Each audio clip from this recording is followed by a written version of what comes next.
What's going on, guys? Bart here with Tully Television. I thank all of you for stopping by, liking, commenting, subscribing. Hope today is the day we earn that subscription.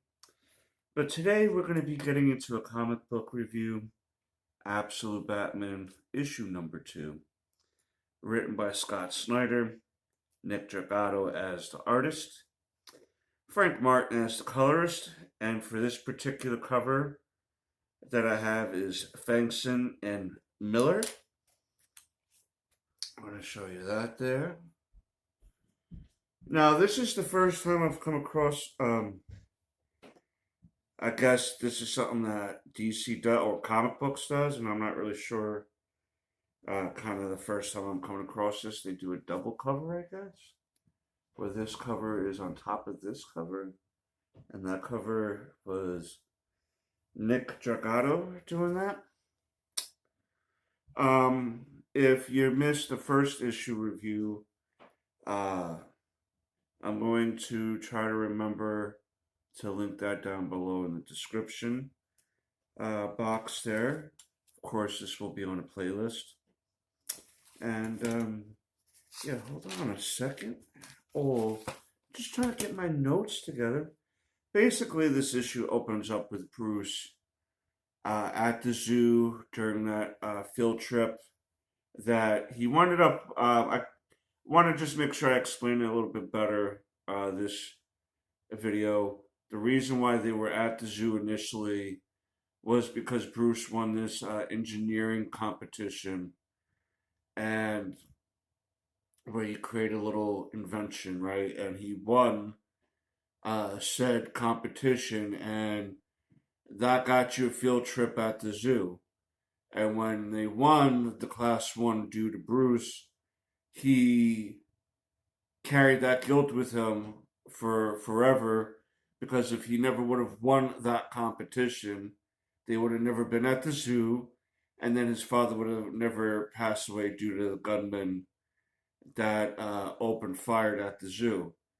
Now we can ask ourselves, was that a random act of violence, or was that a setup, and that no matter what Bruce's father would have did or where he would have been at, he would have been taken out by the said gunman. But basically, we open up with Bruce locked in this area with the rest of his class. And it happens to have a bunch of bats in there. So this is going to give him the idea, so to speak, to use bats as an image to scare his competition, his ops, if you will, the ops. And then we open up basically, of course, Pennyworth is observing. He's noticing that Batman's got a bunch of safe houses that he's been able to track down. Not all of them, but through his observation, he kind of noticed that the way that he has his safe houses scattered throughout Gotham is that's in the shape of his bat symbol on his chest, aka his battle axe too, if you remember that. And he said Pennyworth is stating how Bruce isn't fighting every time the party animals are out there since the attack on the police station that left Gordon in the hospital, leaving people in fear. But he seems to know when to attack, like when is the right time to attack. And they happen to be at I'm just going to call it the Gotham Aquarium. I don't know if it has a technical term, like, oh, the Wayne Aquarium or the this aquarium, the Gotham Aquarium, and he happens to flood the party animals because he was being overtaken, and it destroys one of the glasses keeping all the water in. He throws in chemical into the water that makes the water acid, pretty much maiming a lot of the party animals, or if not taking them out. I also wanted to state that Bruce here, what he did in his time, had many different jobs, not only in construction. He worked at the water department. He worked at a lot of different departments that would allow him to have access to infrastructure, blueprints, and schematics. And when you work at different government offices or government related offices, he pretty much learned pretty much the electrical grid, the water grid, all of those things that go into making a town or a village or a city that the infrastructure, right? He learned all of that because, again, he doesn't have the billions of dollars to have computers to hack into, where he's like, I'm in. You know what I mean? And this is kind of what I was talking about, how his safe house is kind of going to the shape of his bat logo there. He pretty much, even at this point since then, he tries to stay away even from his mother a little bit because his focus is so on trying to complete his mission that, you know, there's no time for friends or family.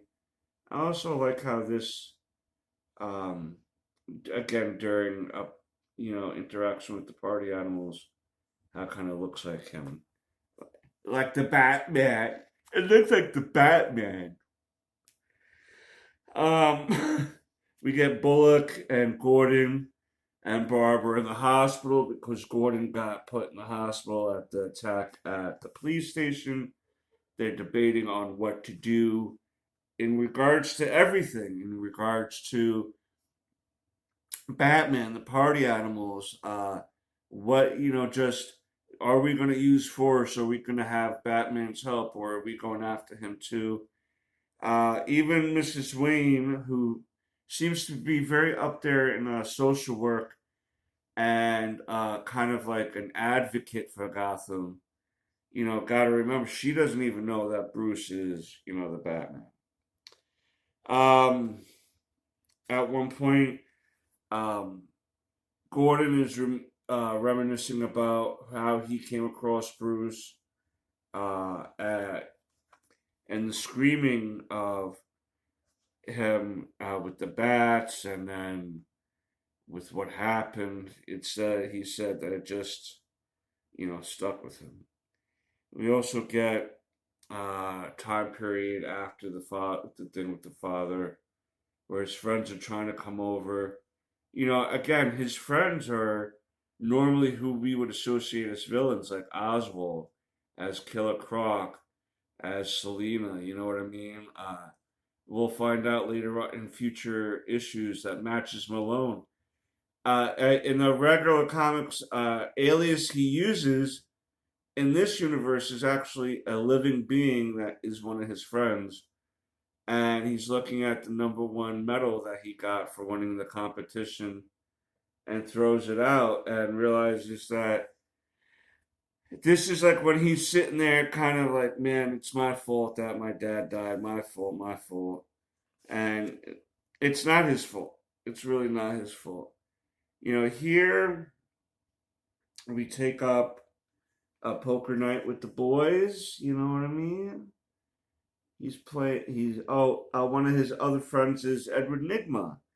You know what I mean? So it's very interesting to see that these characters that he normally was at odds with are now some of his friends.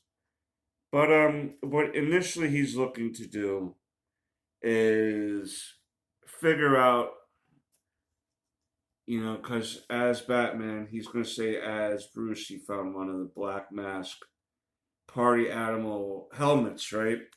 And so he's going to ask Edward Nigma, who, Edward Nigma, the Riddler? The Riddler? He's going to ask him, can he access it? Because Edward Nigma in this uh, reality is like an expert in computers and that type of stuff. He's the hacker.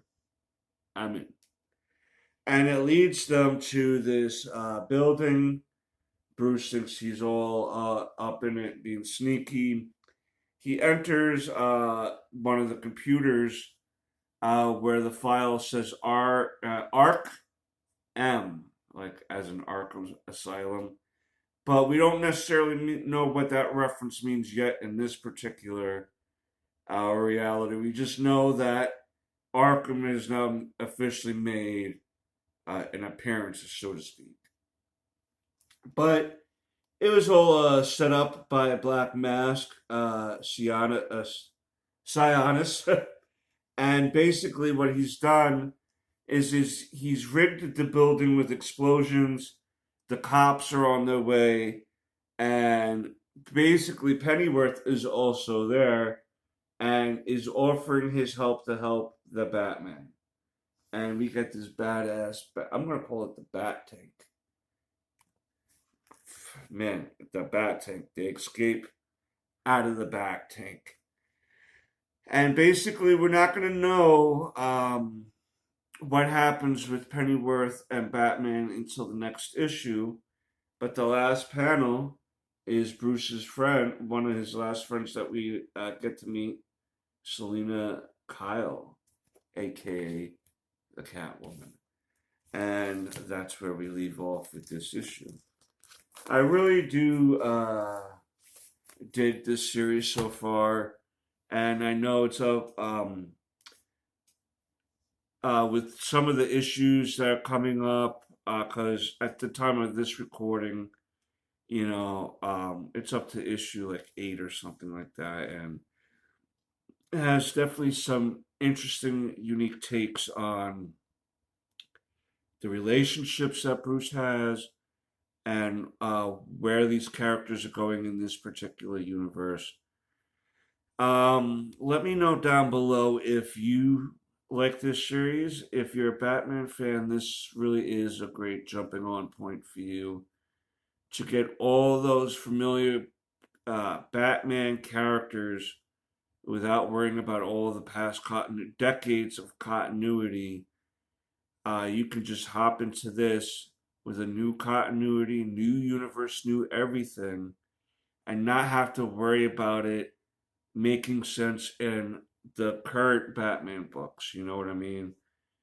So, just a suggestion, if you like Batman but are overwhelmed with the past, with the lore, this would be a great time to jump on. Same thing with the absolute Wonder Woman, Superman titles. There's an absolute Flash, absolute Green Lantern. Probably eventually absolute JLA type of book. All these are good starting on points. I mean, you can only buy so many comic books a month, especially with today's prices. But if you're a Batman fan and are looking to get back into collecting Batman, I think you'd really like this title. But that's my opinion. Until next time, peace, Snookums.